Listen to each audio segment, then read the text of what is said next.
अस्सलाम वालेकुम नाज़रीन, तानसी रहे पारस टीवी न्यूज़ में खबर न्यूज़ जारी आहे। ठट्टो में रिपोर्ट पेश कर रहे हो सागर दीदाली comber bureau chief ठट्टो।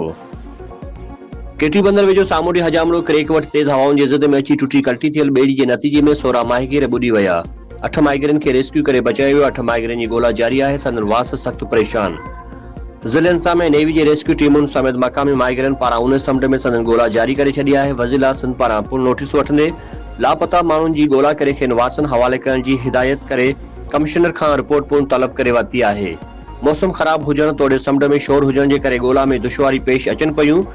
पीपीएमपी Haji Ali Hasan Zardari ऐं डीसी ठट्टो गज़नफर कादरी पारां लापता माहिगीरनि जी ॻोल्हा लाइ रेस्क्यू अमल खे तेज़ करण जूं हिदायतूं जारी करे छॾियूं आहिनि। पाक मैरिन सिक्योरिटी एजेंसी ऐं ख़ुसूसी रेस्क्यू टीमुनि खां बि मदद हासिल कई वई आहे। केटी बंदर जे सामुंडी इलाइक़ो हजामड़ो क्रेक में ॿेड़ी कल्टी थियण सबबि लापता थियल माहिगीरनि में 7 माहिगीरनि जो तालुक़ गोलाची ऐं खोरवा सां ॿुधायो पियो वञे। गोलाची ऐं खोरवा मां तालुक़ रखंदड़ लापता मलाहनि में मोहम्मद अमीन वलद सालिम अला, लतीफ़ वलद हसन अला बख्श वलद खान, अकबर वलद सुमार, उमर वलद सुमार, भुट्टो वलद अबन, गुलाम वलद सुमार शामिल आहिनि। जॾहिं त बची तरी किनारे ते पैदल 4 मलाहनि समेत रेस्क्यू करे 8 माहिगीरनि खे बचायो वियो आहे, जंहिंमें अल सिद्दीक़ लांच जा माहिगीर खमीसो वलद मोहम्मद रहीम मला, ओस्मान वलद करीम डिनू मला, हारून वलद गुल मोहम्मद चना, सिद्दीक़ वलद ओस्मान मला, लांच जो नाखो ज़हीर मोहम्मद पठान, अकबर उमर ऐं भुट्टो शामिल आहिनि।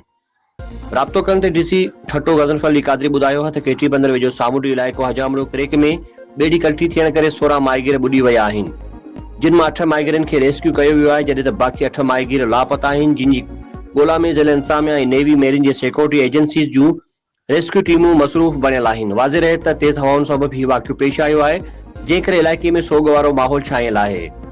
ॿिए तरफ़ सिंध वॾे वज़ीर सईद मुराद अली शाह केटी बंदर वेझो समुंड में ॿेड़ी ॿुॾण ऐं माहिगीरनि जे लापता थियण जो नोटिस वठंदे कमिश्नर हैदराबाद ऐं फिशरीज़ खाते खे माहिगीरनि जी मदद करण जी हिदायत कंदे चयो आहे त एडमिनिस्ट्रेटर ऐं पुलिस बि मिली लापता माहिगीरनि ही ॻोल्हा करे खेनि वापसि आणीनि।